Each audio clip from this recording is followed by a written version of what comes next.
quorum or no quorum, we are going to start today since most people are here on time. It is already 3:05, and those who know me know I like to end this on time. So we'll start with welcomes and introductions. I'm Matthew Lucier. I'm the co-chair of the Planning Council, and I'll go to my left.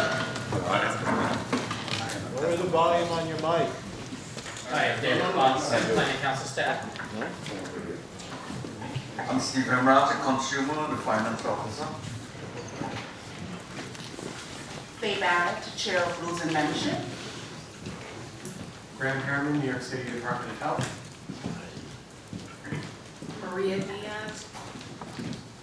Maria Diaz, Tri-County Co-Chair, and also Consumer Committee member. Chief Abdul Haq, Planning Council, and Consumer Member. Marcy Thompson, co-chair of the Needs Assessment. Oh my God, I thought Good afternoon, Justin Aggressive, Consumers Committee. Bill Burns, co-chair of the Consumer Committee. Chris Kennedy, new member. Tim Prescott, Needs Assessment.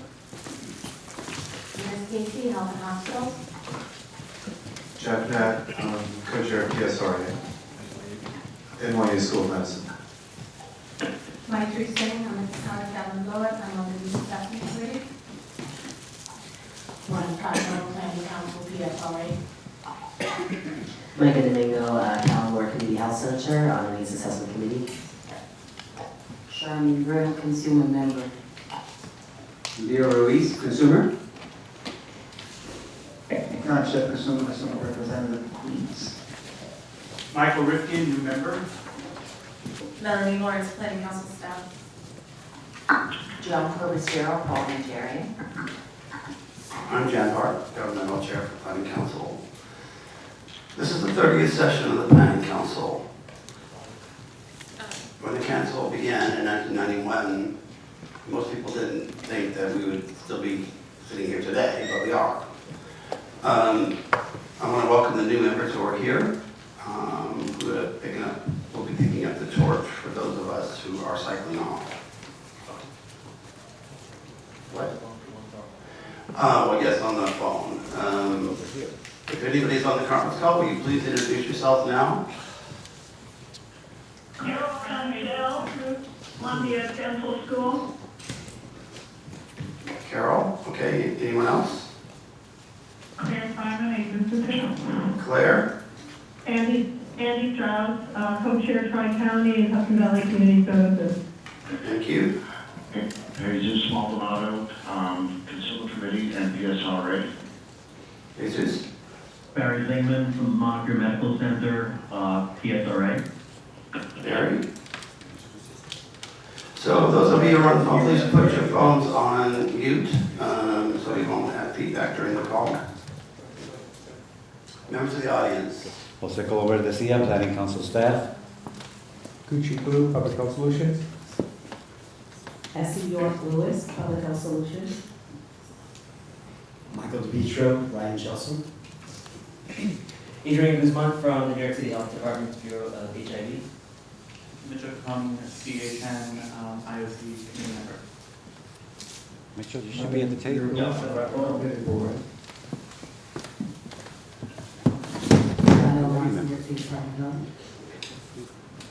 Destiny Hornbuckle, New York City Department of Health. Stephanie Servino, Health Hospitals.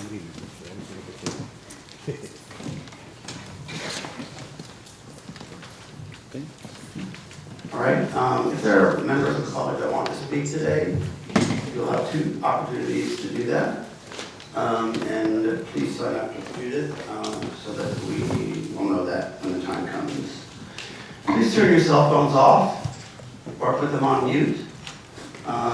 If you have the need to text during the course of this meeting, please be respectful of the speakers and take your texting outside. Matt? So we're going to start with review and approval of the minutes. So David, want to walk us through that? You know what? I forgot something very important tradition. I jumped the gun on, my apologies. Every council meeting, every meeting of our work groups, we always start with a moment of silence. I would like Maria to lead us that, please.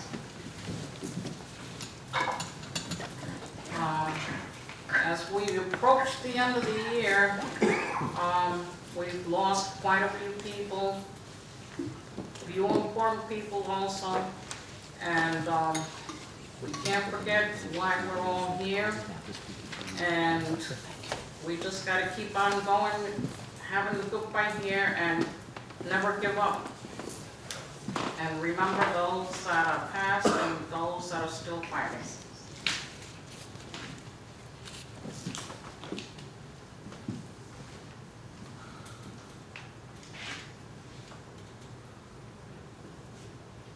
Thank you. Thank you. Okay, the minutes were sent out after the last meeting, as well as again with the agenda and materials last week.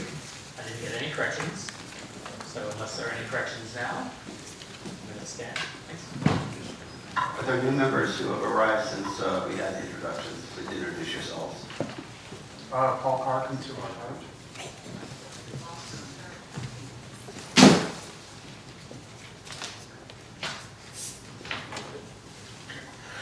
So we don't have anybody signed up for public comment. Was there anybody here who did want to do public comment?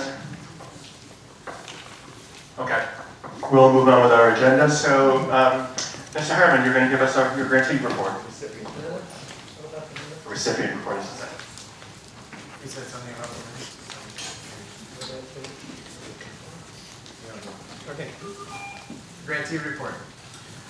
So for those members who are new, at each meeting and beginning at the executive meeting, I share a report about different events or occurrences or submissions or reports or grant opportunities that we're aware of in the care and treatment program for everyone to benefit from, and also for you to be aware of what's happening with the Ryan White Part A grant.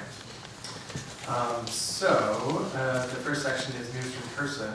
HRSA has released its second Ending the Epidemic primary funding opportunity focusing on primary care HIV prevention. It's for those clinics funded by Bureau of Primary Health Care from HRSA to be able to have additional resources to fulfill goals in the Ending the Epidemic plan. So if you are a community health clinic, I encourage you to look up this NOFO and apply. NOFO, HRSA, that means? Notice of Funding Opportunity, Health Resources and Services Administration. We have an acronym list that we should share with everyone. Thank you. I'll try to be more mindful. HRSA, Health Resource Services Administration, also has released a biennial Ryan White HIV program highlight report, highlighting 5 Ryan White program recipients who implemented successful strategies and models of HIV care and treatment, including practice transformation, public-private partnerships, rapid entry to HIV care and delivery of antiretroviral therapy, the use of telehealth and telemedicine, and a jurisdictional approach to providing treatment and care. When we send out this report by email, there's a link to be able to look up the report. Last year, the Planning Council finished guidance for the food nutrition programs, and so as a result of that guidance, we have released an RFP which is now closed and is under review. The request for proposal solicited nutrition services and food meal services, including home-delivered meals, congregate meals, pantry bags, and vouchers. And there are 2 categories to apply under. The first one being congregate meals and pantry bags with the option to also provide vouchers. And then there was a second option, which was home-delivered meals with the also with the option to provide vouchers. Those proposals were due on September 20th, and so we're going through the review process and have a timeline to have those contracts in place by March 1st, 2020. Over the summer, we submitted our annual Ryan White grant application, and we submitted it ahead of schedule on September 24th. We can, if the Planning Council is interested, we can present key elements of the application at a future meeting. Also, the requirement of Ryan White funding is if we are not able to allocate, or if we do not allocate 75% of our funding to core medical services, then we must submit a core medical services waiver. And New York City has had a core medical services waiver since 2013, and so we submitted that right before we submitted the grant. Right now, our allocation to core medical services is at 56%, which necessitated the submission of the waiver. We'll have our 6th annual Part A Quality Management Conference, Power of QI, on Monday, November 25th at the Kimmel Center. The conference theme this year is using unexpected results to improve performance. It's an all-day conference for Ryan White Part A providers. Does anyone from the Consumer Committee, or maybe you're going to talk about it later, just talk about your work at the Power of QI? This year, the Consumer Committee has been hard at work, and we are presenting on the QI for oral health care. We have a three-person panel, which would include a representative from Chain, Dr. Moy from Mount Sinai, and a consumer, Greg Burknell, as well as followed by some breakout sessions and information. So we're in the morning, and our goal is to engage service providers on assessing and addressing oral health needs with their clients. Great, thanks. We're looking forward to that. Also during the summer, the Bureau of HIV submitted an application for CDC Notice of Funding Opportunity 19-1906, Strategic Partnerships in Planning to Support Ending the Epidemic in the United States. We engaged in a cross-program collaboration, including the Planning Council and the HIV Planning Group, to submit a proposal to support strategic partnerships, communication, and peer-to-peer technical assistance to plan to develop a plan to address emerging needs of targeted, to address ending the epidemic.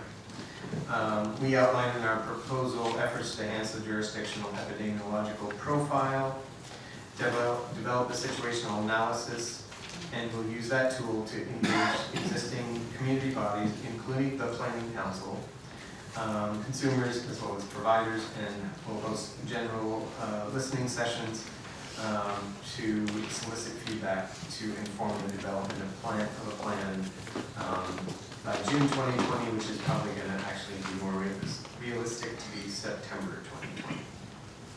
A draft situational analysis is due to CDC by December 30th, 2019. They seem to be in a hurry to receive that. But we do have an opportunity to receive feedback for that and submit a final plan September 2020 so that we can incorporate feedback from the community in that plan. So later on in the planning year, we'll share the timeline for that grant and make it really clear about where the Planning Council and how the Planning Council will engage in that effort. Also, HRSA announced another notice of funding opportunity for which the department applied. It was the HRSA Ending the Epidemic Plan for America for Ryan White's HIV/AIDS program Part A and B, and the Clinical Operations and Technical Assistance Program with the support of Care and Treatment submitted a proposal to plan activities, innovative approaches, and interventions to reduce new HIV infections. The proposal includes increasing organizational capacity, information dissemination and public outreach, community engagement, implementation of emerging practices, evidence-informed and evidence-based interventions, particularly around linkage to care, retention in care, re-engagement in care, and adherence counseling. Upon award, the health department will share what is in that grant with you all, and we look forward to getting input from the Planning Council. On Wednesday, September 18th, the Bureau of HIV hosted the Career Power Source alongside the National Working Positive Coalition, which is an event that focuses on helping individuals receive individualized career support from experts, including resume development, job search strategies, interview preparation, and professional development coaching. There were workshop experts available on employment options, services, and resources in New York City, and then there's also tabling. So we had 30 agencies represented and 150 people attended. This, because HRSA doesn't allow us to spend RIMI funding on employment, this was funded through CDC, and this is the last year of that funding. So we'll be seeking additional funding to continue that work through the next several years. And that's it. Thank you so much. Thank you, Graham. This is really great news, and your efforts in applying for these grants and receiving them are really should be acknowledged. I do have one question, and that is about the HIV conference in 2020 and the health department's boycott, or lack of participation. Can you please explain that? Well, the department decided to not participate in the AIDS Conference 2020 in San Francisco to demonstrate our support of the movement to not participate in that conference because of the administration's stances on immigration and the challenging stances in terms of social determinants of health, issues of racism that we think are not productive in terms of the field of HIV. So there will be a contingent going to the conference in Mexico, which is an alternate conference, and that's as much as I can say. Oni may have more to say on that. So we can ask them when they come. Does that preclude the council from submitting abstracts to the San Francisco conference? I would ask Dimitri and Oni, but there has been, actually I was told today that there's been additional discussion, and so I don't know what that additional discussion was. I didn't have a chance to ask Oni about that, so we might want to ask Oni and Dimitri. So in your position as the chair of the CARE Coalition, what knowledge do you have of other city health departments boycotting the conference? I have not heard of specific lists of jurisdictions who are not attending the conference, but I know that it's been in the air and amongst advocates to not participate in that conference, and it's been in discussion for at least a year. It's an international conference, so this is sort of like the American team not going to the Olympics. Yeah. So all those people that have been doing research and have been crafting abstracts to submit to this conference, the department is recommending that they submit that work to the conference that's being held in Mexico City? Yes. Okay, thank you. So we've had a few people who've come in since the meeting started. So for those of you who have not introduced you. Good afternoon, Joan Edwards, AIDS Institute. Good afternoon, Carmela Cruz Reyes, Emblem Health. Good afternoon, Jacqueline Bentley, HASA. Well, the new members, Finn, starting with Finn, just reintroduce yourselves and tell us a bit about yourselves and why you're sitting there. Thanks for putting me on the spot. Hi, I'm Pam Schubert. I work at the Family Health Centers of NYU Lincoln. I do the HIV program there.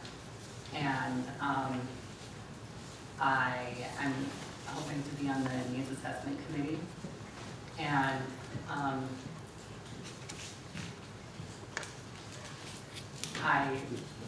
I'm feeling really intimidated to be here. But my whole career has been about using data to make things better for people and making sure that the data reflects our needs and priorities, and then we get those met. So this felt very aligned with that, and I'm really excited to be here. Thank you, Finn. I really did mean to put you on the spot. Preston? Hi, good afternoon, everybody. I am a licensed social worker, and I work on Rikers Island with mainly people. I'm doing with a discharge planning department where we do non-medical discharge planning for our HIV positive, as well as any other chronic condition, part of the Health and Hospitals Correctional Health Services.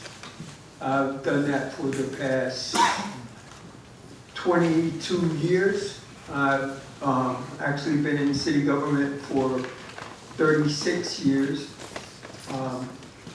And I've never been a part of the group like this, the planning council, where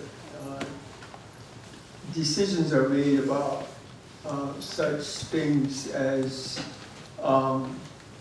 people's health, and which could translate into life and death for some people. So I'm interested to see how this works, to what I can learn, and also what I can contribute to this conversation. Thank you. It's really great to have you here. Leo? Hi, I'm Leo Ruiz. I actually was attending pretty much all the meetings last year to be more involved, as I'm also involved in my clinic at Ryan Center as pretty much almost a full-time volunteer there. And so learning and bringing back information so that I can help the other patients there has been beyond rewarding. They love it, and as long as they love it, I'm in a better spot. So that's what I'm here for. Thank you, Leo. Michael? Hello, everyone. My name is Michael Rifkin. I work at Start Treatment and Recovery Centers, which is a provider of MATD services. I work as a RAP specialist, helping our patients who are struggling with adherence to their medication and medical appointments and other barriers, working to help them overcome. And I am here because I want to be an advocate. Jackie, thank you for coming today. You're a critical partner in the work that we do, coming from HASA. Would you like to say a few words about what HASA does, the number of people that you serve, the challenges that you face in placing people? And I say that as a prelude to the work that we're going to be doing this year with our portfolio of housing contracts. Not to put you on the spot, Jackie. I was going to say, okay. My name is Jacqueline Dudley. I'm Deputy Commissioner of the HASA program. I've been with HASA in this capacity for about 9 years. We serve approximately 33 to 34,000 persons with HIV or AIDS. When we include their family members, other associated case members, that number rises to about 44,000 people that we provide services to each year. As you all probably know, traditionally one had to be clinically symptomatic in order to qualify for the HASA program and receive benefits, but that changed back in August of 2016. Now, any person, who's HIV positive is medically eligible for the hospice program. And certainly if you meet the eligibility requirements, you can certainly take advantage of all the benefits that we provide to our clients. So what HASA is, basically is a one-stop shopping, one door to open up all of the benefits and services administered by HRA, Department of Social Services. So if you're a HASA client, if you want cash assistance, if you want a shelter allowance, if you want to apply for Medicaid or SNAP, if you need emergency placement, if you're homeless and you get emergency placement, you can get all of that through the HASA program rather than going through different doors, different agencies and different centers to get those benefits. The challenges we face are several, depending upon the different housing models. Certainly, HASA clients, particularly, HASA clients by and large are low and middle income, persons living with HIV, and they're facing the same struggles with finding affordable housing that every other New Yorker in that economic bracket is facing. Many of the neighborhoods in the city of New York that have traditionally been reliable areas to look for housing for our clients are no longer available to them due to gentrification and other things that are happening. Other landlords just don't need our clients anymore because they've got we got college kids coming in who can pay the same rent or more. So that's certainly a challenge. We have source of income discrimination. That's a challenge for some of our clients. But because of gentrification and other things, a lot of landlords just don't want to take cash assistance anymore, HASA clients, our vouchers. So but certainly whenever we do find out about it, it's hard to prove because they often don't come out and just say, obviously, that we don't take HASA.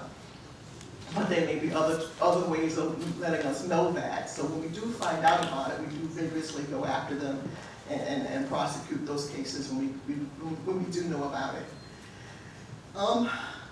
Quite frankly, another challenge that we're facing is a lot of our clients who are cycling in and out of homelessness, which is a problem with HASA clients as it is with other members of our community. A lot of it has very little to do with their HIV diagnosis. A lot of it has to do with the challenges they're facing with mental illness or substance use. We're facing other challenges, so linking our clients with the proper services that they need to help them meet those challenges is something that we're facing more and more. HASA clients are not mandated to attend treatment. And other clients who are on cash assistance, if they are determined to be in need of substance use treatment and they don't go, they are in danger of losing their benefits. But for a lot of good reasons, we don't do that for HASA clients. HASA clients will maintain their benefits even if they don't go to substance use treatment, even if we feel that they need it, or they know themselves that they may need it. So I could go on and on. I'm sorry for rambling. Keep going. I'm sorry, but those are just some of the challenges that we face, and I look forward to talking with you all more about it, and I'm happy to be. Thank you very much for that. We do have one more person who, it's hard to think of him as a new member of the council since I've seen him at every single meeting for over a year. But Rob, why don't you introduce yourself and why are you here? Hi, I just want to apologize. I was with my orthopedic surgeon. I'm scheduling surgery December 3rd. Anyway, I have been HIV since 85, and I've seen a lot happen over the years. And I want to stand up and be the voice for people who don't exactly have a voice, who sort of kind of fall in the cracks and become transparent, unfortunately, in New York City. Anyway, I want to do good, and we're sort of kind of ushering a new era, and we're on the cusp of ending HIV as we know as the epidemic, and I want to be a part of that, and I want to see it gone, and I just want to help out and do good. Thanks. This comment is for you, Jackie. The only reason, if I get teared up, it's because of the work you guys do.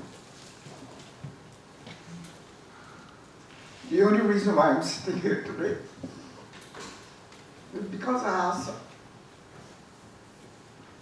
When I came to this country 17 years ago, I didn't know I was HIV positive, but I wasn't infected here. I was in a coma for 28 days. I was given up with death. My family put me out because I couldn't use the same plates and cups that they were using. I couldn't share the same toilet. HASA found me an apartment. And life is funny. I became the first chair of the advisory board. And the reason why I'm sitting here today and was able to go to school and graduate with a master's degree is because of HASA. Thank you.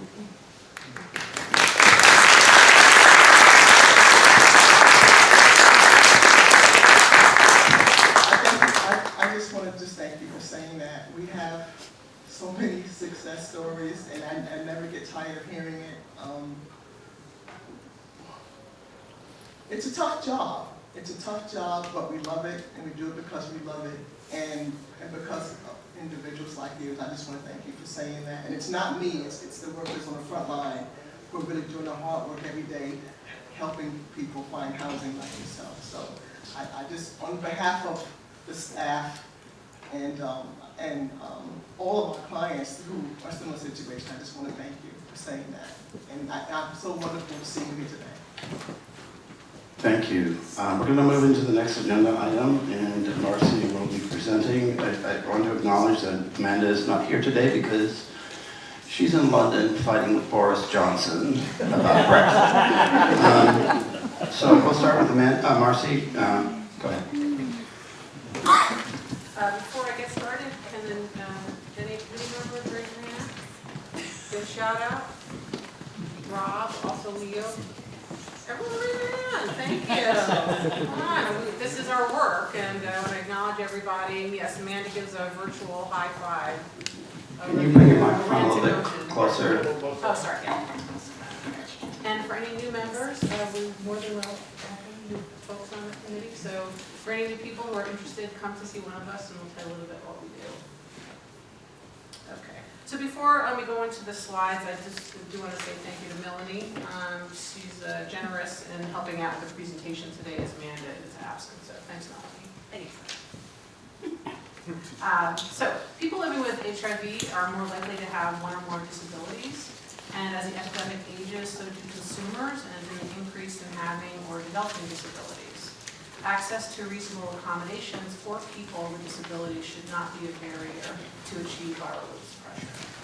And there are many committee members who have fought long and hard to bring the issue to the forefront.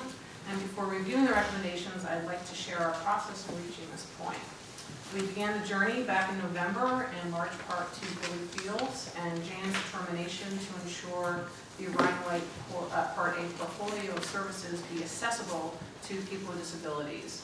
The committee met 12 times over the course of the last session, with most meetings focused on understanding how people with disabilities access the Ryan White Part A portfolio of services. And the following is a sample of presentations and trainings. We had a Ryan White Part A Disability Survey presentation, a review of Disability Resource Guide, synthesis of data reports for people with disabilities, training from the Center for Independence of the Disabled, disability awareness training covered, importance of disability literacy for healthcare providers, the ADA, healthcare providers under the ADA. We had a presentation on legal obligations and best practice for working with people with disabilities in a healthcare setting. We had a presentation by the Medical Monitoring Project, chain presentation on disability among chain participants, presentation from the New York City Commission on Human Rights, and last but not least, testimony from consumers and advocates from the Needs Assessment Committee's June Forum on improving access for people with disability living with HIV. And all these activities led the committee to better understand how physical and attitudinal barriers, including ignorance, work together to deny access to services. And these recommendations are our attempt to improve how services are delivered to people living with HIV disabilities throughout the portfolio. And again, I'd like to give a shout out to Melanie, who is integral in planning the forum and assembling the slides for today's presentation. And also I'd like to segue to Jan for the presentation to share his perspective also on how we arrived today. Thank you, Marcy. I'll just be really brief. 5 years ago, I lost my hearing. I went to sleep and I woke up with a fever and vertigo, which lasted for the better part of a day. I thought I had the flu. Turns out I had labyrinthitis, which is an infection in your inner ear. By the time I got to my doctor, I had lost hearing in my right ear and was about to lose hearing in my left. But fortunately, I can still hear out of my left ear. As a result of that, I all of a sudden became disabled. I couldn't hear. I had profound hearing loss. And that set me off on a path of activism, which I learned here at this table and other places, to discover that people with hearing loss or people who have visual impairments or mobility impairments that access our system, that access the services that we provide in the facilities scattered around the city and in the 3 counties north of us, have many barriers. Not just having an elevator in the building, but a ramp at the steps. Not having a loop hearing induction system in a cubicle when you're doing an intake interview, which costs no more than a laptop that can interface with a person's hearing aids. Not having a website that is accessible to blind people. These are just some of the issues that confront people with disabilities.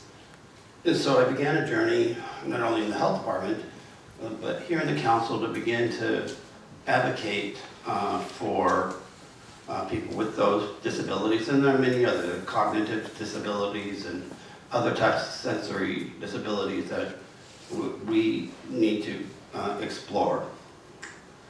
The reaction of the health department,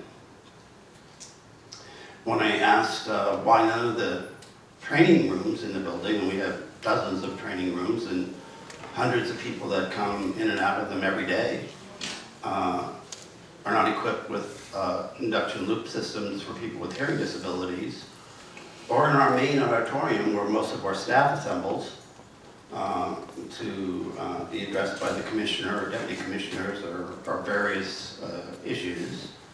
It doesn't have an induction loop hearing system either.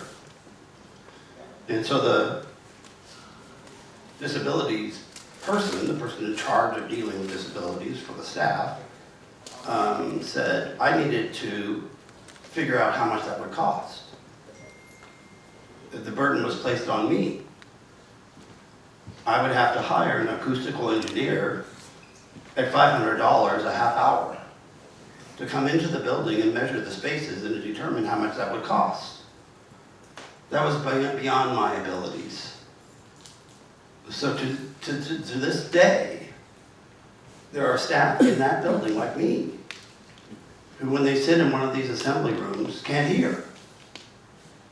There's braille on the elevator buttons. There's appropriate lighting in the spaces for people who have visual impairments. But people with hearing loss are erased. And so I was determined, at least in this domain, to push forward against those barriers where I could not be successful in my own workplace. So you govern dozens of workplaces. You govern hundreds of people who provide services to thousands of people with HIV through the funding that you approve every year in this council. So today's recommendations will point out to you some of the approaches that we can take to make those services accessible for everyone. This is about inclusion. This is about equality. And for those of you that are sitting at this table who are HIV positive and learned of their diagnosis and then sought care, can understand the difficulties of having a disability and interacting with the healthcare system. So Marcy, thank you, and I thank Amanda in absence, and particularly I thank Melanie for all the work that you've done, and we look forward to hearing your recommendations. Emily's going to lead us with the exciting data piece of it. Your mic. Okay.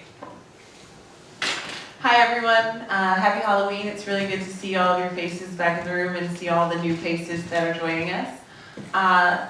Couple of notes about the presentation. And it's kind of ironic because it's symbolic of how disabilities are approached. The formatting in your packets is going to look different than what you see on the screen because we had to make space for the live captioning, which is usually on a different screen, but this is ideally the way that you would live caption anything so that I don't have to look away to understand what's on the screen. Okay, so this was a process, and I have to say I really appreciate everybody for pushing up their sleeves and digging in. I have especially great love for everyone who volunteered at the forum. I think it was incredibly well attended, and it just felt like I found my tribe. So, so recommendations for people living with HIV with disabilities. These were approved by the executive committee on August 22nd of this year. Okay, so what is disability? How is that defined among Ryan White Part 8 clients? In order to understand the following pages of analysis that was completed by Nadine and Alexander in the Care and Treatment Unit, we have to know what they're working with, what kind of data collection they're doing. So in Ryan White, a disability is defined as responding yes to any of the following questions. Are you deaf, or do you have serious difficulty hearing? Are you blind, or do you have serious difficulty seeing even when wearing glasses or contact lenses? Because of a physical, mental, or emotional condition, do you have serious difficulty concentrating, remembering, or making decisions?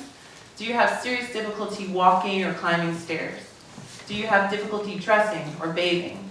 Because of a physical, mental, or emotional condition, do you have serious difficulty doing errands alone, such as visiting a doctor's office or shopping? So this covers errands, self-care, mobility, cognition, sight, and hearing. Oh, sorry. Being a comedian and having a disability, I didn't find many challenges. Can you hear? Yep.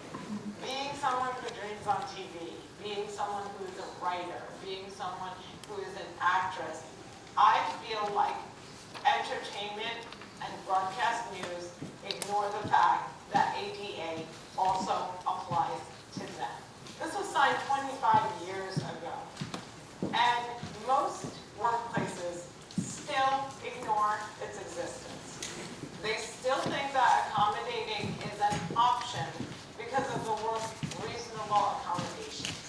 And I've worked with people with disabilities who are in their 20s and 30s, or they're just graduating college, and they're terrified for the person interviewing them to know they have a disability.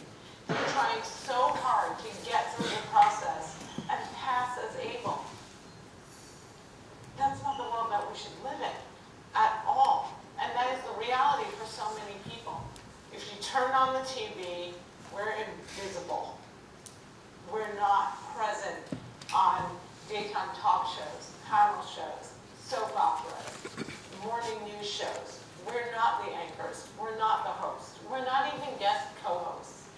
And I was watching a very famous cable news woman who's known for her intersectionality. She said live on television, we cannot invite wheelchair users into the studio because our studio is not accessible. I had been in that studio. It was built 2 years ago. Why are they still building studios that are not accessible in this day and age? Why? Because we're not thought of. We're not thought of. When people talk about diversity, they're not talking about people with disabilities. They're not. We've been completely run over in the intersection of intersectionality. You would think, since we're the largest minority, that everyone bumps into at least one disabled people, and they know disabled people. Guess what? That's not the reality. I don't know how. I don't know why. But I've had people tell me, we never saw anyone like you before. And I think it comes back to storybooks, to television, to really actively making sure that it's not one character for one episode in a wheelchair that disappears the next day. Look at Sesame Street. When I was growing up, Sesame Street had a deaf woman. That changed my perception. She was part of this normal world that has Muppets, but like this world was accustomed to, just like old people like Mr. Cooper who died and taught me what death was. And those images are gone. So there's a couple of characters that do have disabilities sprinkled throughout children's television, but it's not something that you're seeing often enough. So that sums up why accommodations are not an option, and I want to thank Jan for finding that clip, as well as a bunch of other really amazing clips that help to bring to life what it's like to live with a disability and what it's like to not get the accommodations that you need. So back to disability and Ryan White. At their most recent assessment visit, 45% of 13,819 clients reported having at least one disability. So what we're seeing is that disabilities in Ryan White, there's a disparity, there's a disproportional burden on Ryan White clients. In New York State, 21.1% of adults have some type of disability. The chart breaks down the percentages. So 45% with any kind of disability. We're seeing about 5% presenting with hearing disabilities, 10% with sight issues, 15% with cognition disabilities. Mobility represents about 18%, self-care 5%, and trouble doing errands 9%. When we look at race and ethnicity overall and among clients with one or more disabilities, you see that a high number of Black and Hispanic clients are represented as having disabilities. The number drops proportionally because you have less white people in the Ryan White Part A portfolio, but you still see that there's a significant representation in terms of percentage of clients, 52%, which is the highest percentage. Disabilities and low income are often associated. That's one of the many facets of living with a disability. The inability to generate income is common among this population and makes it even more difficult to access the services that you need. In the box, you'll see additional information about Asian Pacific Islanders, Native Americans, and unknown clients. So the proportion of clients aged 50 or older reporting one or more disability by year of service. We all know that the population that Ryan White Part A serves is getting older. And with getting older, we're seeing a higher and higher percentage of people living with disabilities. And so this isn't a surprise. There is an incredible jump between 2014 and 2015, and perhaps that's because we were asking questions a little bit better. Perhaps that's because a significant percentage of our clients actually got crossed over, like maybe an age milestone. We're not exactly sure. So we also looked at the top 7 service categories serving clients with disability, and we see a lot of them in food and nutrition services, and then medical case management. The percentage drops down significantly for mental health services, 6%, legal services. But food and nutrition services, I think, are significant because frequently people are not able to get the groceries that they need and prepare food in a way that's healthy and nutritious. So in order to help you get context for this presentation and the recommendations, we also wanted to include nationwide and New York State statistics. So the CDC has found that 22.5% of adults in the US have some type of disability, and it looks like about 21.1% of adults in New York have some type of disability. And then there are characteristics of people living with disabilities. They tend to be inactive, have high blood pressure, smoke, obesity, even though less in New York than in the rest of, even though less in New York than in the rest of the, oh, actually it's higher. I'm sorry, I'm misreading that. So if you look at our population, these are characteristics that you're also going to find in the Ryan White Part A population. So, and things to look out for because they can compound whatever disability a person has. In New York State, comparing the US with the rest of New York, it's the same for the percentage of people with a disability around mobility is the same. Cognition is actually a slightly less number, 10.8 to 9.4% in New York State with a disability. Independent living is approximately the same. Vision, slightly less in New York, and self-care is approximately the same. So you can see that in terms of what's happening in New York State to the rest of the country, New York State is sometimes doing a little bit better, sometimes doing a little bit worse. But in general, these trends are stable across. This shows you the number of people living with disabilities in the different boroughs of New York City. It's hard to see this, like you can see it in your packets. In the Bronx, 14.1%. These numbers are self-reported. In Manhattan, 11%. Queens, 10.8%.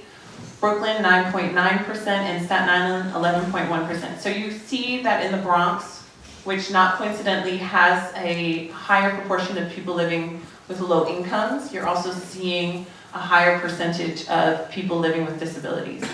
And then how that breaks down, these charts are connected. How this breaks down is that 54% have 2 or more, and then you can see ambulatory is the next largest slice of the pie with 19%.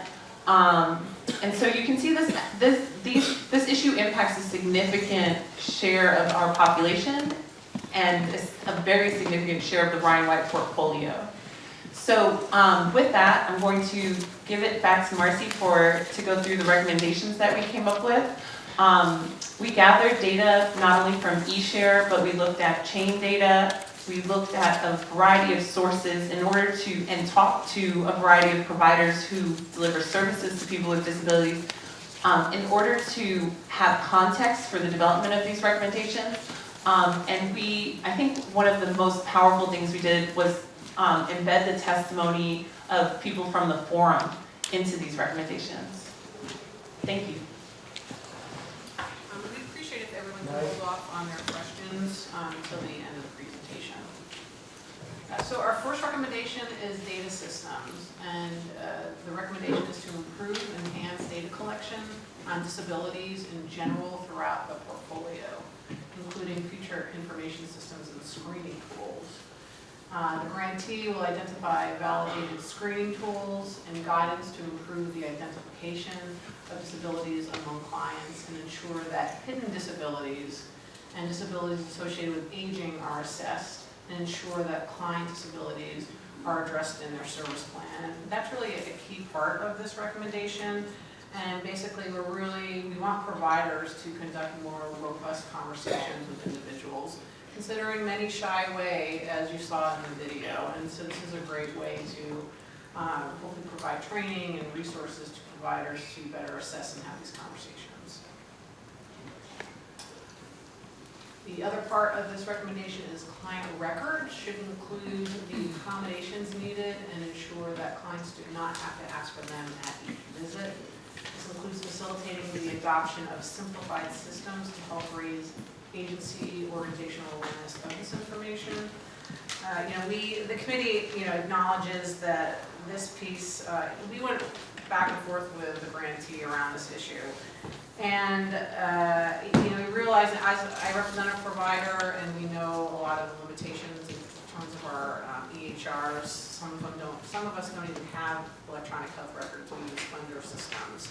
So this is, we do acknowledge this issue, but I think, I'd like to bring up a scenario where one of our community members shared a story where oftentimes he's wheelchair bound and he has to call ahead to find out if an agency, if their elevator is operating or can they allow him to access their facility, and to have to call the agency every time. So that's just a really important example of why we need to move forward. Recommendation 2, training to improve access. The grantee will ensure providers are trained on what reasonable accommodations are and how to provide such accommodations. Recommend the use of people first language. Recommend providers understand the full breadth of accommodations and are able to identify and meet client needs. Recommend the training to provide guidance to help providers treat clients with sensitivity and confidence to appropriately identify and accommodate clients' disabilities. And really, we like to see expanding training requirements from the grantee. We're in discussion with them as well. And so the service providers have access to additional training resources.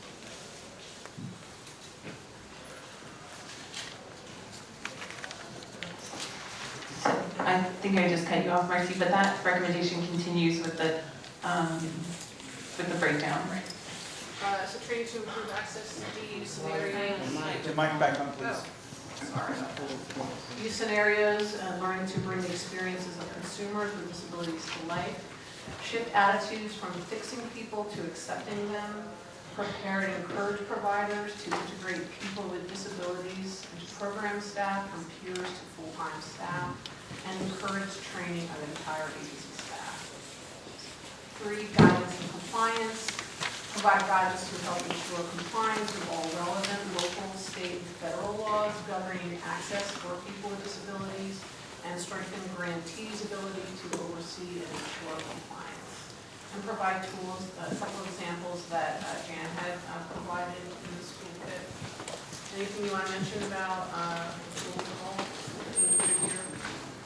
What we're looking for is a standardized tool to assess your facility and your staff around these issues. Some of them are very complex and they're intended for architects and retrofitting a facility to be accessible. Others of them are just very simplistic and a checklist as to how a person in a wheelchair will access your waiting room, or how a person who is deaf will be able to access a ASL interpreter. And so there are many tools, and these are some that we're recommending here. Number 3, guidance and compliance. Continue to develop a publicly available directory map of services that clearly lists disability access available at each service site. We also went back and forth. At one point, we're coming up with a similar grading scale that the restaurants use. That was one example. So it's a great example of how much conversation went into these recommendations. And again, I think we need to reiterate that these are recommendations, and we're not using terms such as mandatory, required, but we really want the Planning Council to seriously consider and be more thoughtful about how we can provide better access to services. C, accessibility shall be included in the Part A quality management program to increase access to care for consumers with disabilities. We want quality, we want the management program to really, I think I lost my train of thought. I think the main part of the goal here is to make accessibility as a pillar to the quality management program. Also D, for agencies with websites, recommend agency websites are fully accessible, as Jan referred to earlier. Provide guidance on where to access technical assistance, and work with the mayor's office on disabilities to continually update literature, recommendations, and guidelines for working with people with disabilities. Resource guide for providers, identify funding resources, support and advocacy organizations, checklists and guidance that providers can use to ensure ADA compliance. This guide should complement the required trainings, and the guide will be updated as needed to ensure that contact information and identified point persons are accurate, and recommend publication in an accessible manner. Contrast large font braille.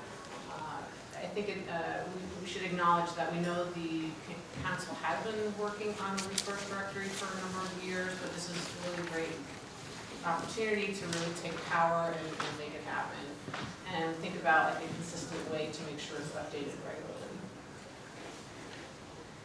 The guide should include organizations that can provide assistance with modifications to infrastructure, guidance on universal design, validated data collection tools to identify disabilities and appropriate accommodations, and funding for assistive technologies.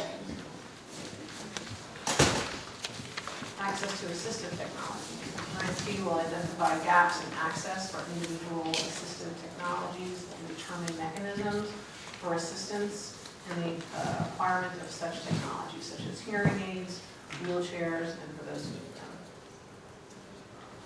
6, improved engagement. Working with providers, consumers, council, and grantee. We recommend providers recruit consumers with disabilities onto consumer advisory boards. Engage CABs in the work of driving improvements for consumers with disabilities. B, recommend providers engage consumers with disabilities in planning and service evaluation.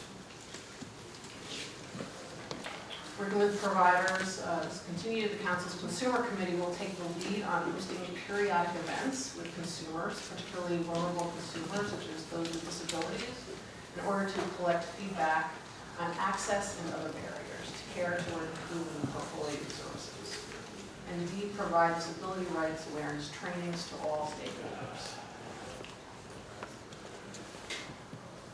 The timeline for implementation, the committee recommends these recommendations to be implemented and rolled out in 12 to 18 months, with regular updates to the committee and council on a 6-month basis. Hopefully starting today. Thank you, Marcy. Are there questions? So I just wanted to quickly say that even though these come under the title of recommendations, and not all of them fall completely within planning council jurisdiction, those that do should and will and should move forward if this is approved. So, process question, is the vote related to the specific recommendations, and how does that, what is the next step in that, just as a reminder? The motion needs to be made to accept the recommendations as presented, but we're still in the question period. Other questions? Tim? I know this was discussed in the course of this process. Would someone comment on the funding issue? Because I know that Ryan White does not permit everything that's in this package to be using Ryan White funds. So could we have some comment on how this is going to affect the fund recommendation process, so that we're not mandating actions without, funding to go with them? Largely, the resource guide is going to be a resource for organizations to be able to find other sources of funding or other sources of assistance to provide, for instance, capital improvements, which is one thing that Ryan White could not do. But there are other accommodations that could be provided under Ryan White funding. So it will also include some guidance about how to decipher what's allowable and what's not.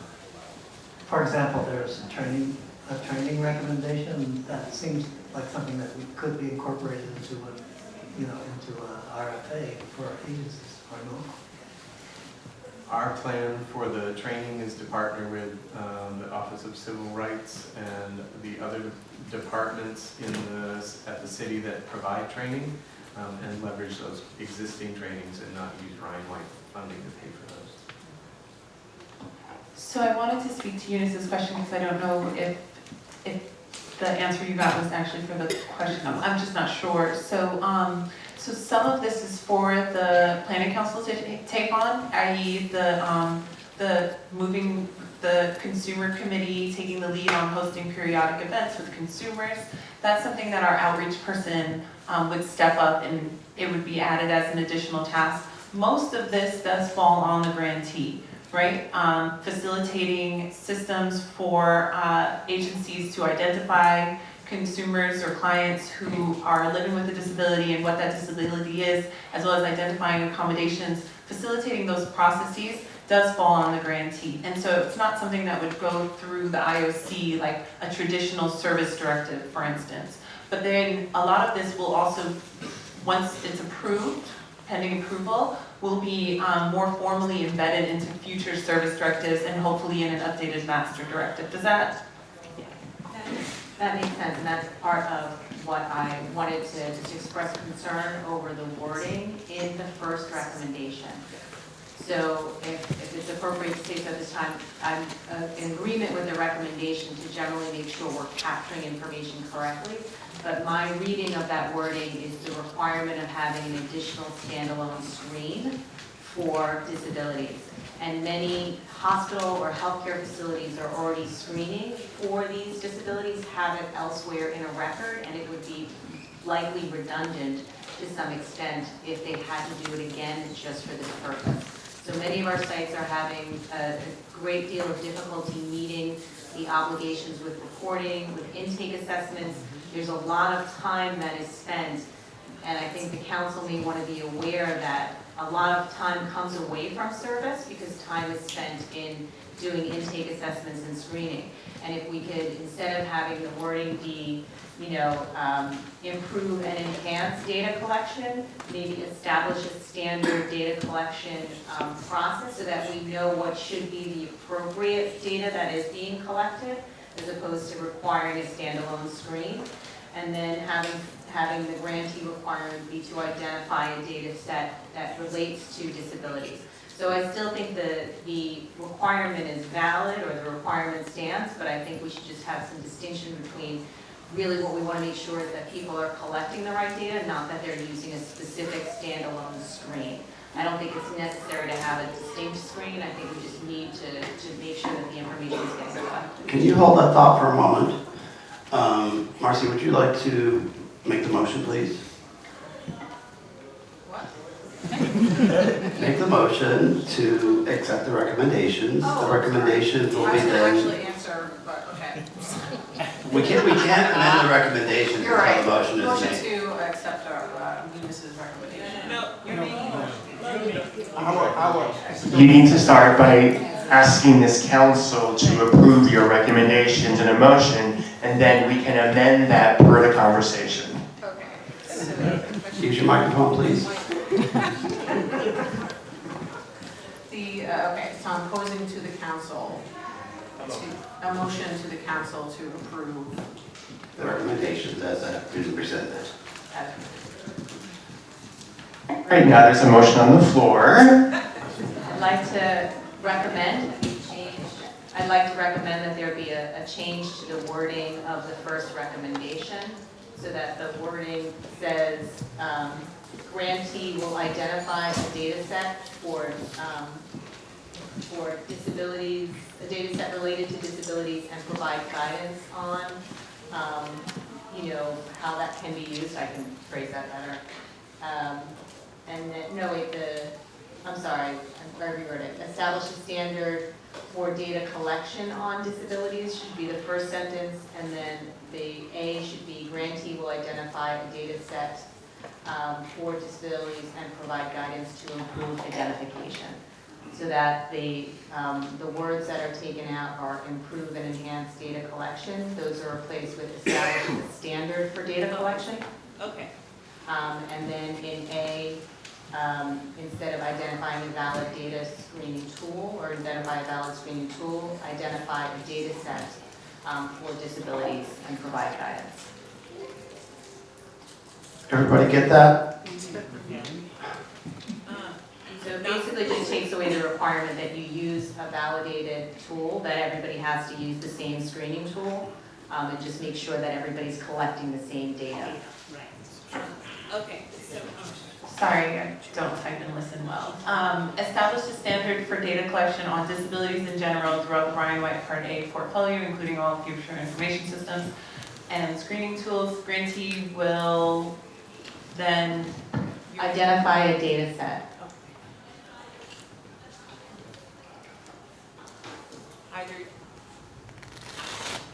either using validated screening tools or guidance. I would take out validated screening tools. Just identify a data set and provide guidance.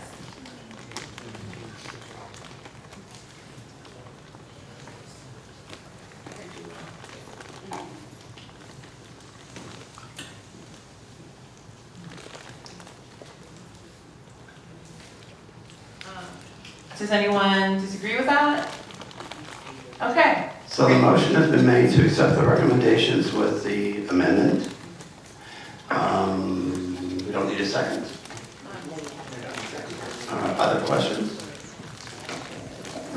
We're going to be voting on this when this is all done with it. My question is, we're voting on things that we can change and things that we can't change. Now, we are on the table, we're looking at, we can see this, but tomorrow or the next day, the person that might be not looking at this may not know what we can and cannot change. So would the things that we can change be highlighted or bolded or something like that? So it represents the things that we can change? Once these are approved by the committee, they are approved by the committee as they are at approval. They will not be changed.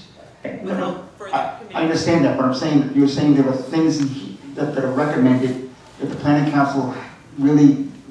No, I'm sorry, the way these mics are set off is that they keep cutting each other off, so I apologize. But what I was saying is that some of these fall under the jurisdiction of the planning council, i.e. the consumer committee recommendation, and a lot of it falls under the grantee, right? Some of these are practices that are meant to be recommended that because we don't fund them, we don't control them. We can only recommend to agencies that they do them and let them know when they're out of compliance with the law. Okay, now... Can we call a question?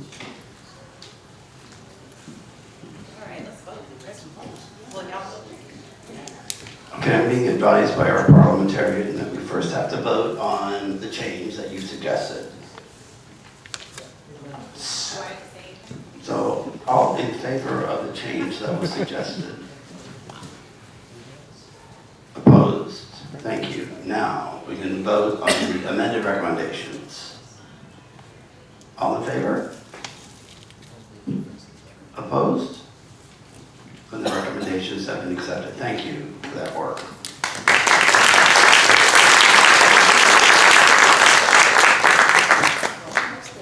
That brings us to the next item on our agenda, and I'm very happy to welcome our invited guests.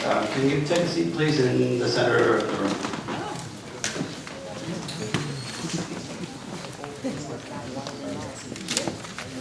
We're the trick or treat portion of the afternoon.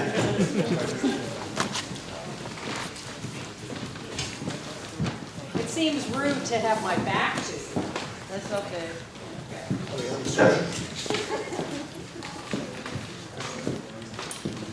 Thank you for your work with Pride this year. Thank you very much. It was a pleasure.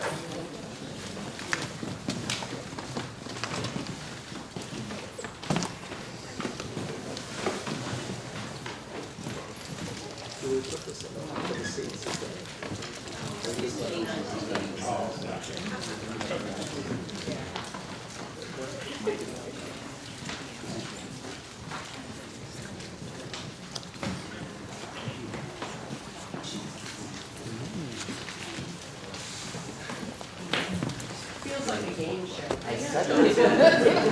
$20,000 pyramid. I was on it. I did not get into the circle. Large. It's a new version of The View. If only.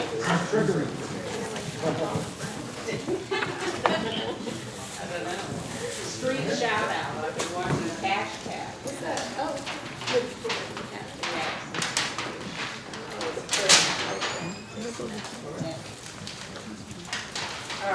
Okay.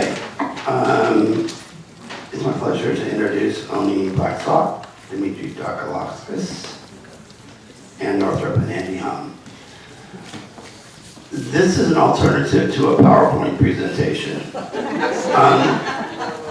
It's a low bar, Jan. It took a long time to get these people here. but I'm very thankful that they are. For me, they represent aspects of my life. Activism, knowledge, courage, steadfastness, and humanity.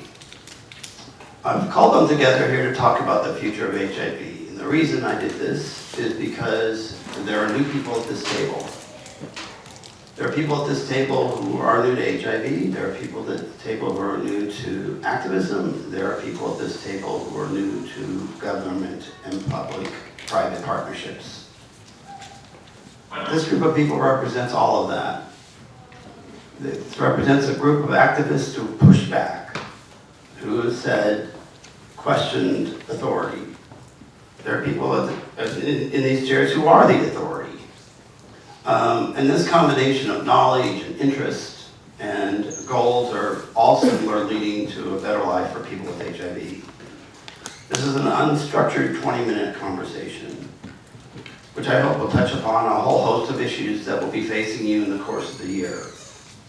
The people sitting at this table sign a check every year for $85 million, or thereabouts, to provide services to 11,000, 12,000 people, most of whom are living on less than 100% federal poverty level. And they're coming to us because they don't have insurance, or they're underinsured, or they can't get social support services in any other way. We're their safety net. And so the decisions that you'll make in the next 10 months will be to that end. And these group of 4 people have a great deal of experience in helping that safety net to stay in place. And so I'd like to turn it over to you to introduce yourselves to each other. Some of you may know each other, you may not. And to engage in a Socratic dialogue about HIV. Where you've been, where you are, where you want to go, what you hope to see happen in the next year or 2 or 3, if we can think that far ahead of ourselves.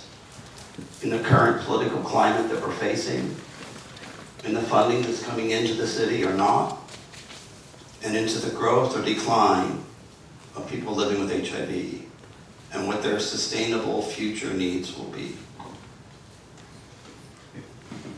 Thank you. Hello, I'm Odie Blackstock, Assistant Commissioner for the Bureau of HIV. I'm a primary care physician, HIV specialist. Hi, Odie Blackstock, AC for the Bureau of HIV. Primary care doc, HIV doc, former reformed researcher, and happy to be here. I'm Dimitri Daskalakis, the Deputy Commissioner for Disease Control at the New York City Department of Health. I am an infectious disease doctor who's done HIV care and prevention for, gosh, a lot of years now, and I'm very happy to be here as well. Andy? Ann and I were a little reluctant to come in here as 2 aging white people, but we were talked into it by Jan. We have been around since practically the very beginning of the epidemic. I remember distributing stories about the cancer in the gay community before the CDC had even reported on it, at a group called Dignity. And this was so long ago, I was a Catholic then. But I was in the apartment with Larry Kramer when he first had us listen to about AIDS. Don't believe what he put in his play or in his movie, but you know, it was very chilling. And we have worked as educators at the Hedrick Martin Institute, helped get AIDS education, explicit AIDS education in the schools, condom in the schools through advocacy, and we also just did that kind of education in the schools. And bringing you up to date, we're reporters, so we've been reporting on this for almost 40 years now. And I'm on the board of New Alternatives for Homeless LGBT Youth, which deals mostly with kids of color, transgender kids, etc. Ann Northrup. I've been an activist and journalist for decades. First became aware of the epidemic when I was working for Good Morning America. Worked for mainstream news organizations for a while thereafter, became fed up and disgusted at its intellectual bankruptcy, quit, Ended up at Hetrick Martin working for Andy. With each other. We've been having this argument for 30 years. And found out very quickly how little I had known as a reporter and how little mainstream news organizations knew about the epidemic, and realized that it was really everything I had known about, because I'm old, the Vietnam War, the Civil Rights Movement, the feminist movement, that it was about people in power who didn't care about people who didn't have power and were perfectly happy to let them die. So that got me riled up. I ended up in ACT UP. I ended up getting arrested a lot and doing a lot of speaking in public demonstrations while also doing education in the schools. And I've been asked to make this a spicy event, so I'll tell you my favorite moment of doing education in the schools, which was walking into a classroom, writing AIDS on a blackboard, as I often did, and asking the students to fill in those words. And one kid, one young man, immediately pops up, "Adios, infected dick sucker." And I thought, wow, this kid is a genius. He has, in 4 words, encapsulated the social construct of the epidemic in the world. And my fear is that while things have improved, obviously, that stigma, that ignorance, that barrier, that wall is still there. So that is what I continue to try to attack on Gay USA and beyond. Yes, we've been doing the Gay USA show for 25 years almost together, and we have reported on AIDS every week since that show started. So, Oni, what is your view of the epidemic? Is it all settled and done, or do we keep hearing all this great news? So, I think, we're headed in the right direction. I think we have amazing tools, new technologies, advances such as PrEP that we have at our disposal, but I think the challenges that we have are some of the bigger isms and phobias. So you had mentioned stigma, so HIV stigma around sexuality. We know that sort of underpins like every stage of the HIV prevention and care continuum. We also know that we're seeing declines among all groups in HIV diagnoses, but we know that those declines aren't the same among all groups. And so some of these larger issues around racism and transphobia and homophobia, those I think are going to be some of the root issues that we need to address in our work. And we have obviously challenges, right? We don't have unlimited amounts of funds. And so with the funds that we do have, how can we be creative about ensuring that people have access to effective HIV prevention treatment, and that we're also drilling home the importance of creating healthcare settings that are reducing HIV stigma, and how do we address issues around equity. Dimitri, you have gone from going into bathhouses to hand out condoms and educate people to... I've never been to one. Sorry. To now having a very important position dealing with the epidemic. How do we change, what are you seeing, and how do we change the social construct to make it possible for us to reach everyone? I think that sort of coming from an experience of sort of doing really primary work with a community and having a city that votes in the favor of that and having them sort of elevate me to a position that sort of oversees these areas sort of demonstrates like what the answer to that question is, which is that really the on-the-ground experience and interacting with communities is priceless. And so I'm just going to go for it and say, like, when you look at the Trump administration and look at this amazing concept of ending the HIV epidemic, EHE, and realize that they didn't invite healthcare to the table. It's in the context of erasing trans people from the Affordable Care Act. There's all these things that are going on that are countering the work that we're doing. And so the sort of on-the-ground activism, the on-the-ground connectivity to the community ends up being what's critical in sort of pushing the end of the epidemic, and also realizing that that end is just the beginning. So without a cure for HIV, without a preventative vaccine, all we're really doing is creating systems that maintain people's health, positive or negative, living with HIV or at risk for HIV, but ultimately these things that we're fighting against, sort of this racism, sexism, homophobia, transphobia, efforts to erase people from public health and from the vision of healthcare are things that we're working against, and it's our role in places like New York City and San Francisco and other places that are starting to have louder and louder voices to make it clear that you can't end an HIV epidemic even if you do give us money without realizing that you can't erase people. But we do have tools, and I'm wondering if we're using them. I mean, the city and the state mandate 6 lessons on HIV/AIDS every year in the schools. Are they being done? Are they being used effectively? According to Kate Barnhart, who runs our program with the kids, they don't hear anything about AIDS in schools. Why are we wasting that opportunity, not doing new things with it, and getting to these young people, and also relieving? I mean, a lot of these programs, even when they do them, they don't deal with LGBT issues on any significant level, which is probably the most significant thing they have to deal with.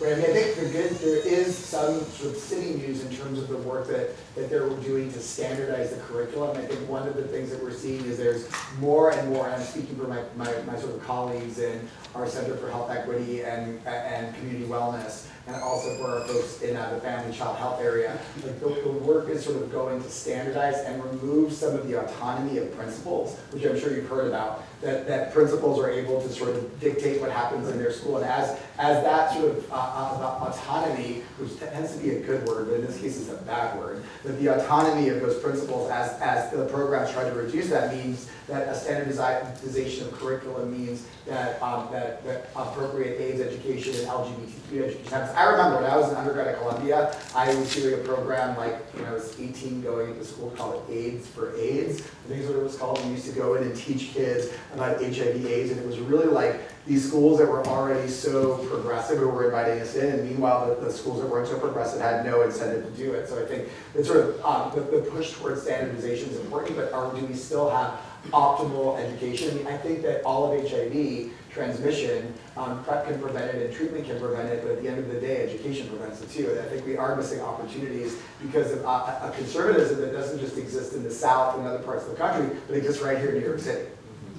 And I just wanted to also add, just like sort of in parallel with the reforms that are happening in terms of comprehensive sexual education. I mean, a few years ago started at the PrEP for Adolescents program where we're funding sites to link adolescents to PrEP centers of excellence for adolescents, and also working with school-based health clinics, so having PrEP navigators identify students who might benefit in helping navigate them to clinics, not just to help them with access to PrEP, but also to other basic needs that they might have. I was talking to Kate Barnhart, who runs our program, before this, PrEP for this meeting, and New Alternatives for Homeless LGBT. She said that there's been a spike among the young people in injecting things. It could be hormones, it could be other kinds of things, or drugs. And there are no safe, well, maybe you'll tell me, safe places for young people to go and inject. A lot of these places, she said, are not geared to the young people.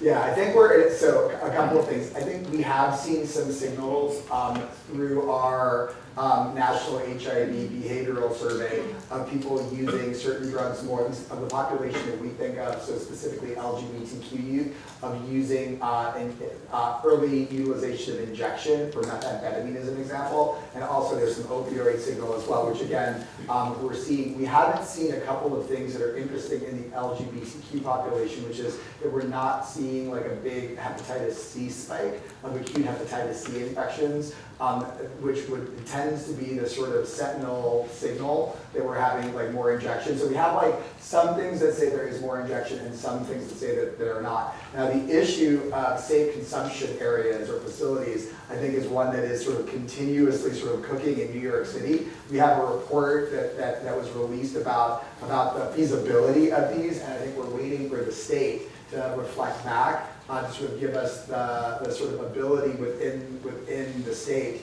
to launch these sites. So I can speak for my colleagues in mental hygiene that sort of oversee this area, that they're really sort of chomping at the bit to sort of get the sort of ability to sort of initiate the next steps in safe injection facilities, bottom line, or safe consumption facilities, or overdose prevention centers. There's so many ways that we call them. So I think ultimately, though, I think that New York City errs on the side of the fact that the data are great for these facilities. And so I think we have some more sort of regulatory stuff to do, but the intention is to have those come into existence when sort of regulatorily possible. With that said, I can also speak that a lot of the work that we're doing with the trend toward our more traditional, like sexually at-risk populations for HIV, using more injection drugs, is that we actually, at all of our sexual health clinics in New York City, there's syringe exchanges now. That's, some people don't know that.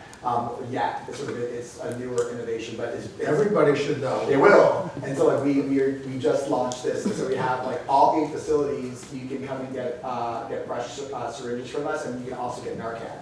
So realizing the fact that there is so much overlap in those populations and it's increasing, there's an effort to sort of become more like full spectrum in how we sort of work with the population and provide the services that we just don't, that aren't traditionally thought of in that sort of sexual HIV space, but are clearly increasing in importance. You mentioned standardization of lessons. I worry about a couple of things. That the teachers, of course, don't know what to teach or how to teach and are not comfortable with the subject matter. And that doctors are not comfortable with their patients. Many years ago, the CDC recommended that every single patient be offered HIV testing. I have no confidence that that has happened across the board in this country, or certainly beyond. And I return to this question of a community ethic, that the ethic should be standard testing, standard education. We should all understand this and protection as a standard. And yet we are stuck in this still world of stigma and ignorance. Right. Yeah, I mean, it's the law in New York State for all persons 13 and older to be offered a routine HIV test in healthcare settings. I think the challenge is that it's not necessarily an enforceable mandate, like there are no teeth to it. Well, there are no cops who are going to go around and do it. But and a lot of times providers will need and want incentives. And so I think that's part of the challenge is how do we get and leadership. I used to say I wanted the mayor to go on TV and do condom demonstrations, and people would go, it never happened.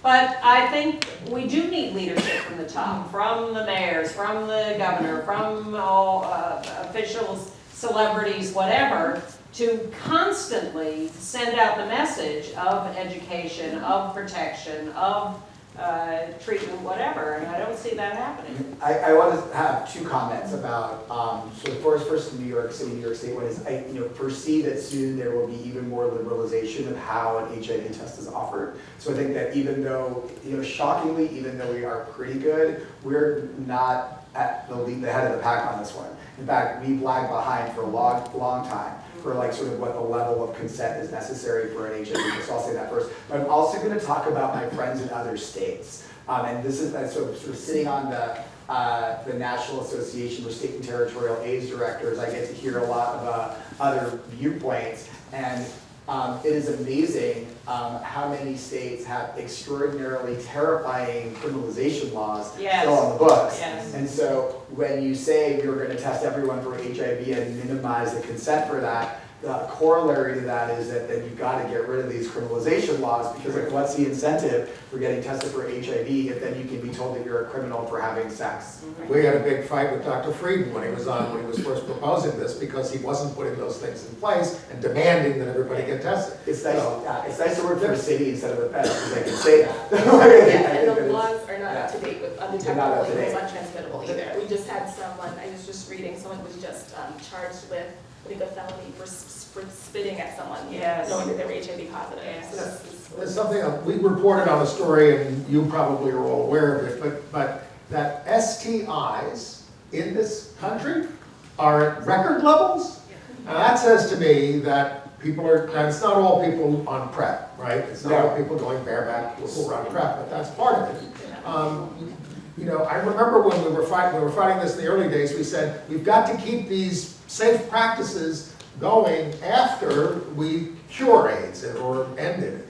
because another bug can get in the system if everybody's just gonna keep screwing. Right. So it seems like we've let that up, and we're afraid to say to, whether it's gay men or anybody else, you know, you still need to use protection or these things are gonna happen, and they are happening. So what are we doing about that? So, do you want me to start and then you can, we'll rip off each other? That's what's, I should have worn my toga. That's our Socratic method. So, I think So a little laurel wreath. Sure, next time. Next Halloween we'll do the toga and laurel wreath. So,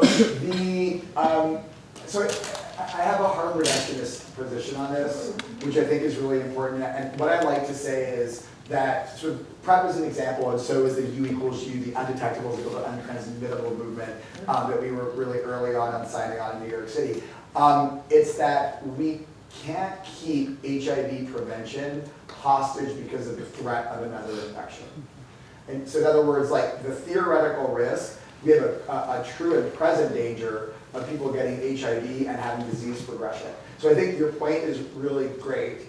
And I think that a lot of the strategy around bacterial STI, at least in New York City, which I think we're now like pretty much leaders in this, is to really realize that there's some people who are going to use condoms 100%, and they're the ones that are protected from STIs. We are like going to always coat the city in latex for the people who are interested in getting those condoms.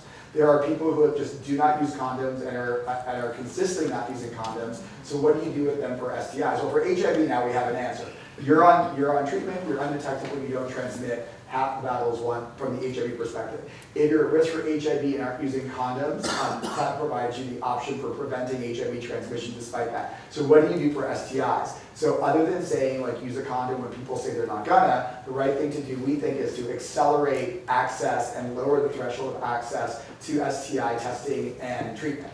Right. And so like one example of that in New York, which makes us precocious for the rest of the country, and I think if we're doing this right, pushing the agenda and the standard of care, is that at the Chelsea Clinic, which is our first site with the intention of multiple sites in the city, we launched a clinic that's similar to Dean Street, which I'm not sure if you've heard about that one in London, but there's this London clinic that uses that uses technology that accelerates the diagnosis of gonorrhea and chlamydia in asymptomatic people, taking the turnaround time at that clinic, a median turnaround time of 7 days, which by the way is really long, and I know why it was that long for that clinic. So 7 days to about 2 hours. And so we've done the same thing, the first implementation in the Northeast Coast. There's one in Fort Lauderdale that's funded by AIDS Healthcare Foundation, but we are the first one on the Northeast Coast. And what we're seeing is a just huge increase in people coming to our clinic to get STI testing. And if we identify a rectal gonorrhea or chlamydia infection in a man or a woman, or we identify a gonorrhea or a syphilis infection in a woman, we link them to PrEP services. So like what we're trying to do is, so if you're not going to win the battle of like cover everyone in latex, the flip side is like keep HIV prevention going strong, but offer them options for how we can prevent transmission by reducing time and access to testing. I'll also say that nationwide numbers are increasing, and one of the things that we don't talk about enough is like it's real. Like there is transmission. That's what's happening. But another piece of this is that we've changed how we're testing for STIs in general. So we're screening 3 sites rather than just urine. So if you test a man who has sex with men, a gay, bisexual, other man who has sex with men, with a urine test alone, 70% of the gonorrhea and chlamydia that they have will be missed. Now we're testing throats and anuses. So of course what's happening is we're detecting more infections. So the way that we expect this will happen in our mathematical modeling is, and it's sort of confirmed by some CDC modeling, is that we should see increases in STIs, and then if we're doing this right over time, over 10 years, we're going to start seeing a decline. Well, that's better than my first test for STIs when I was, I guess I was a young college student. I'm so scared. I went to I was home on Long Island, and I asked to have my rectum checked, and the doctor, old guy, goes, "You're a homo, aren't you?" Well, he was I wanted the test, I didn't argue with him, but yeah, that's what it was. Get this. So the way to respond to that is cut the doctor out because doctors suck at this. So like what we do is in our express So what happens is in our clinics, there is a fast track, an express track, and I guess local is probably the opposite of express in New York. And the express track means that you don't talk to anyone, you pick your swabs. I want a rectal swab, a urine cup, and a throat swab. I'm going to collect them myself and deliver them. That's great. So that way, cut that middle person out. Don't tell Jeff Bezos it'll be available. Or do tell Debbie. And also just to add to what Dimitri was saying, just with PrEP, when we talk about PrEP, you think of it just a pill, but it's really a package of care. And so as part of that, people are getting STI screening every 3 to 6 months, and we pick up, just by doing that, a lot of asymptomatic. So STIs where there are no symptoms, but there are infections that are going on, we're able to pick those up and treat people for them. So I'm sorry, this is a paper, I promise I'll stop. But the other thing is, we need to hold the NIH accountable for the fact that they need to do STI research that's as good as HIV research. Because I got nothing to prevent an STI. I don't have a vaccine. I don't have a preventative I medicine. smell a demonstration. Love it. The most exciting thing I heard, though, you say, is the number of clients increasing hugely at this clinic with that faster testing. And it reinforces something I found in doing education over the years, which is how hungry people are for information, for services, for all of this. And I think we do them an enormous disservice when we deprive them of that. And so I hope that there will be a huge emphasis on seeing the needs of the population for information. Because they are hungry. The kids want to talk about their sex lives. They want to talk about. Just offer testing in schools. We do. You know. I'll just put one thing. I know you're coming to your end. I'll just put one huge thing on the table that Kate asked me to bring up, and that is housing as healthcare. This city is getting pathetic. Homelessness is increasing, and for our kids, you know, it's if they're not going to take care of themselves, if they don't have a place to put their heads, and we're not doing. This is a huge issue for everybody. And I don't mean everybody in this room, everybody in this city to be caring about. Okay. Time's up. Yes. We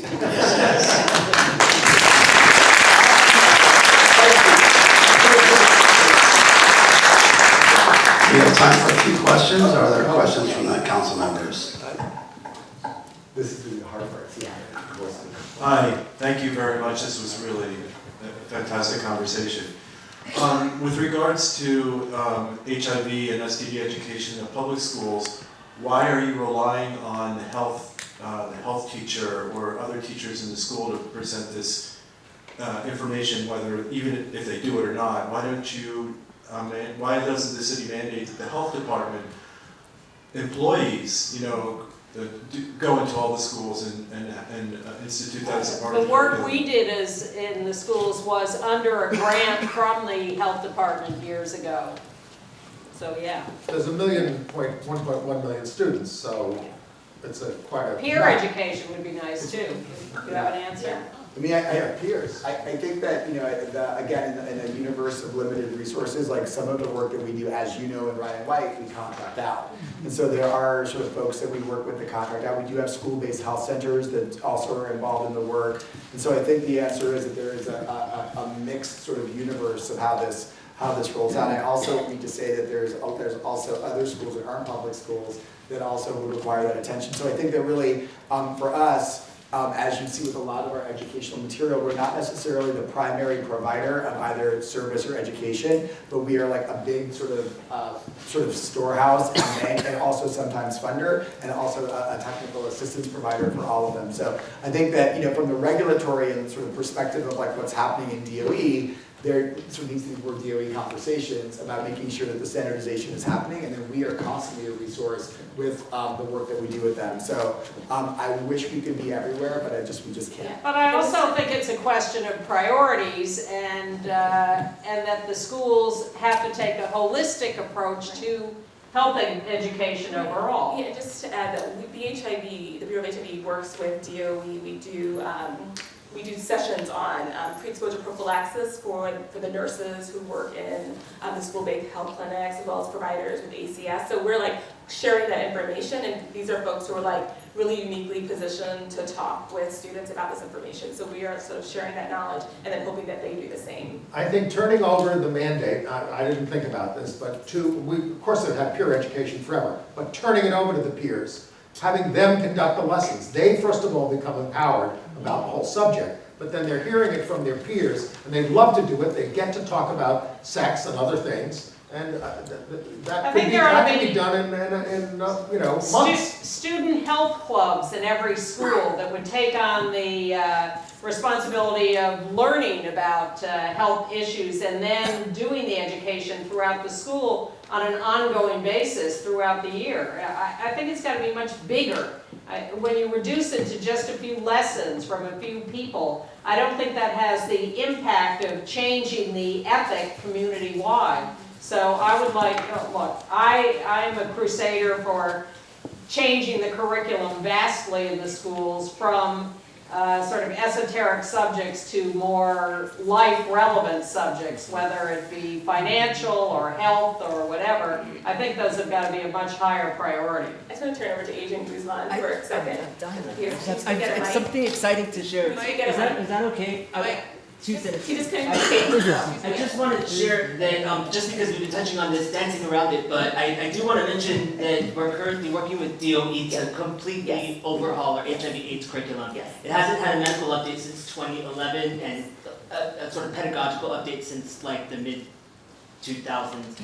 It's very outdated, so we're taking a complete scorched earth approach to it and building it from the ground up. And I want to mention that there is an entire mayoral sexual health education task force that is proposing exactly that, to move it outside the sole realm of health instructors who are licensed, but also inviting CBOs who are experts, inviting peers, training peers who are experts to supplement the required number of hours that the certified teachers have to do. The problem is it's a compliance thing. The 54 hours that are required under state law for the health education can't be substituted by CBO hours. But if we can supplement them, then that's something we're working towards. So certainly I'll keep you posted on that. But the work is happening. I literally just came from City Hall earlier today where we're working on the upgrade of the curriculum. That's encouraging. I just want to say, when the New York State revised its curriculum in the early 90s, they felt, oh, we got to have a gay on this committee. I spent 7 days in Albany working with them on it, so they invited me up to have some integrity. We're going to have a gay. And Bishop Daley from Brooklyn saw my name on the list. They pulped the revisions entirely, never put them into effect at that time. That's what we went through in those days.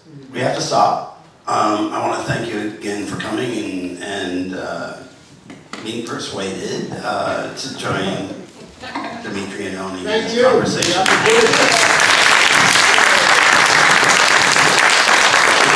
You've gotten us off to a great start. Okay, we need to move on to other items.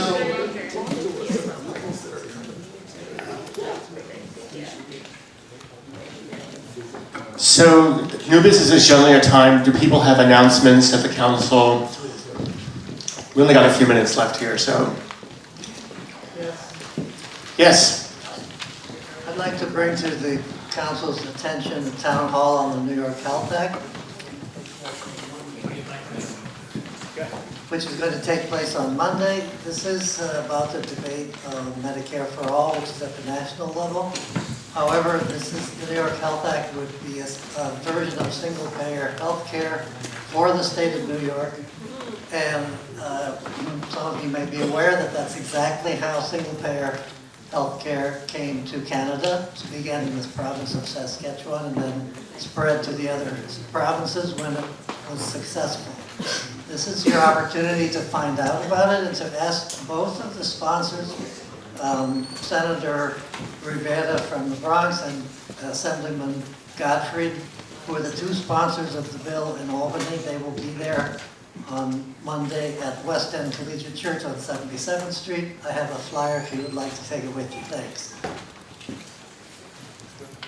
Do we have any public comments?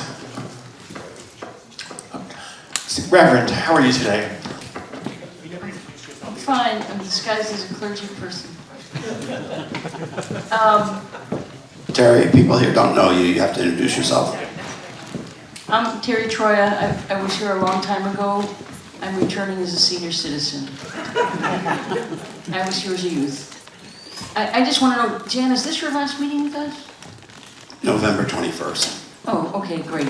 I'll shut up. Thank you. Jonathan, I think you came in after we did introduction, so why don't you say hello to the group?